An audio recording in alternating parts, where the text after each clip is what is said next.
Quel est le meilleur film de tous les temps? Cette question que je pose peut sembler anodine, mais elle ne l'est en réalité pas du tout. Commençons par les bases. Comment définit-on un bon film? À son scénario? Pour moi, oui. À ses effets spéciaux peut-être? En partie. Alors je sais, au jeu des acteurs. Non, ça ne suffit pas. Et pourquoi pas un peu de tout ça? C'est en tout cas ce que possède l'un des films que l'on considère souvent comme l'un des meilleurs, Avatar. Une histoire touchante et forte, des personnages qui par le jeu des acteurs deviennent incontournables, et bien évidemment une technique sans faille au niveau des effets spéciaux. Oyoye visiteurs d'internet, vous êtes sur la chaîne Radar et aujourd'hui, 13 ans après la sortie du premier film, je vous retrouve pour vous donner rapidement mon avis, avec et sans spoiler, sur Avatar 2, La Voix de l'eau.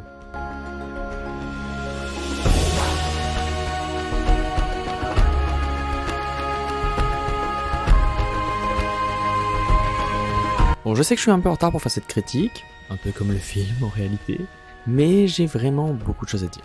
Sachez que j'ai écrit le texte de la vidéo le lendemain après avoir vu Avatar 2, et que je l'ai vu il y a plus de 2 semaines maintenant, et donc que je suis vraiment en retard pour faire la vidéo. Et c'était donc une réaction à chaud, vous allez peut-être avoir l'impression que j'ai détesté le film, mais pas totalement. Quoi qu'il en soit, chacun est libre d'avoir un avis, je vous demande donc de respecter le mien et de donner le vôtre en commentaire, si vous le souhaitez. Enfin, une vidéo théorie sur des personnages et la suite d'Avatar arrive normalement mercredi prochain, donc n'hésitez pas à vous abonner pour ne pas la louper. Sur cette chaîne, je fais des analyses de séries, je donne mon avis sur divers sujets, je fais aussi des vidéos de gaming, donc si cela vous intéresse, n'hésitez pas à vous abonner. Allez, sans vous faire attendre, on y va.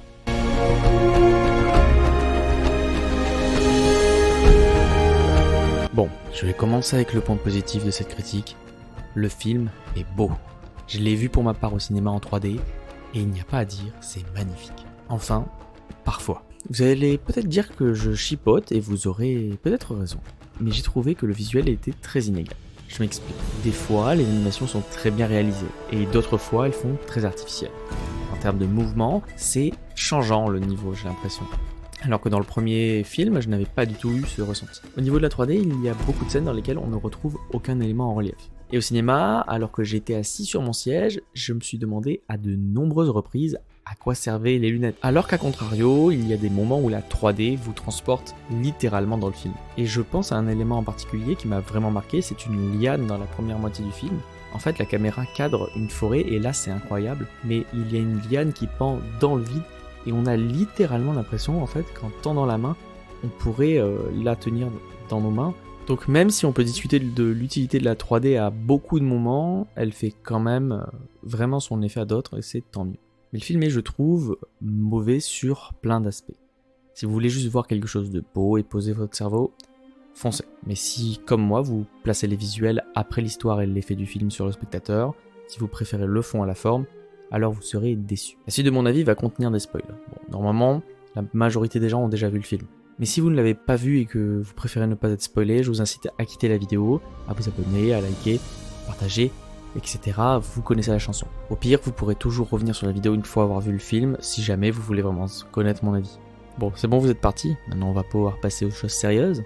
Au niveau des dialogues, c'est vide. Et souvent, ça se résume à des discours gnangnan en mode courage, honneur, justice. Genre à la fin, Sully nous sort un truc du genre ici, c'est notre forteresse et nous allons nous battre pour la défendre. Waouh, typiquement le type de phrase qui m'exaspère, qui font me crisper sur mon siège. Et le problème, c'est qu'il y en a tout le long.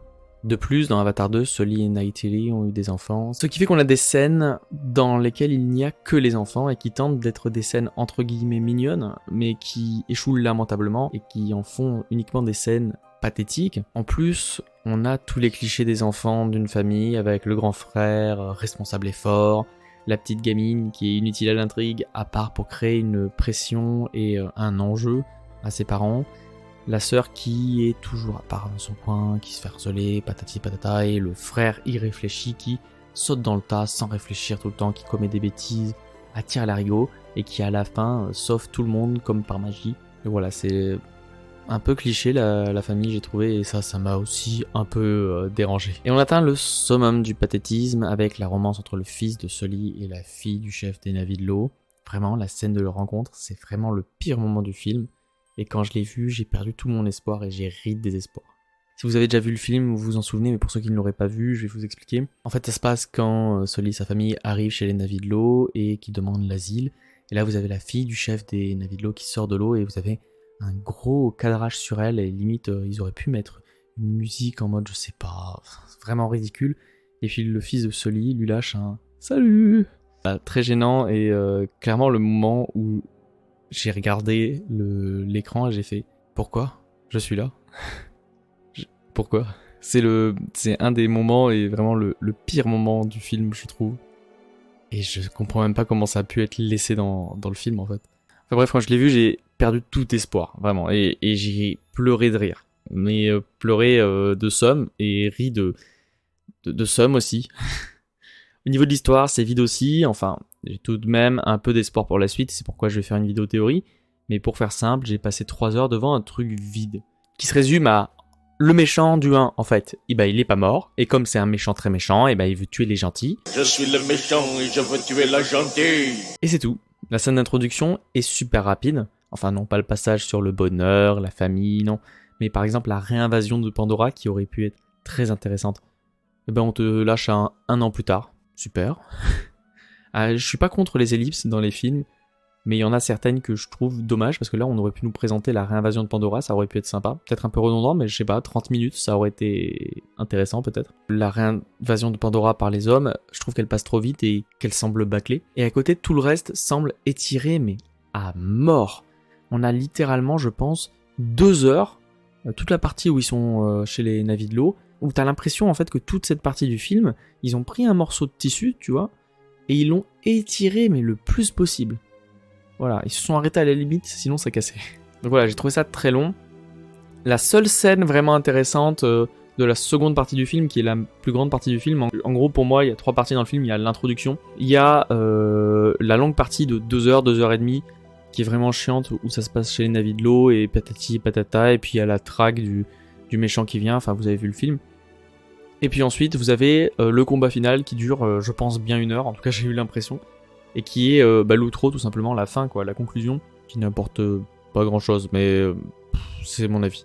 La partie qui pouvait être intéressante est bâclée, le reste est étiré à balles, et le combat final dure juste une plombe, en tout cas c'est comme ça que je l'ai perçu, et subi. Et voilà, je pense que c'est le mot, j'ai subi Avatar 2, en fait. J'étais là, assis dans mon siège, et... je cherchais un moment où ils allaient remonter la pente, parce que ça fait quand même 13 ans que les gens attendent ce film, qu'il y a beaucoup de budget derrière, donc je me suis dit, ils peuvent pas foirer ça. Et au final, je trouve qu'ils l'ont pas trop réussi.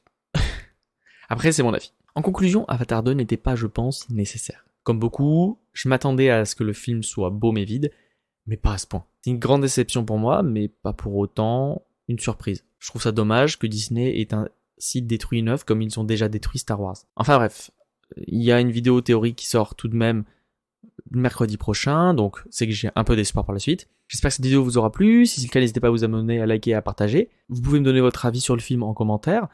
Je vous dis ciao ciao, à la prochaine, d'ici là portez-vous bien, et n'oubliez jamais, courage, honneur et justice.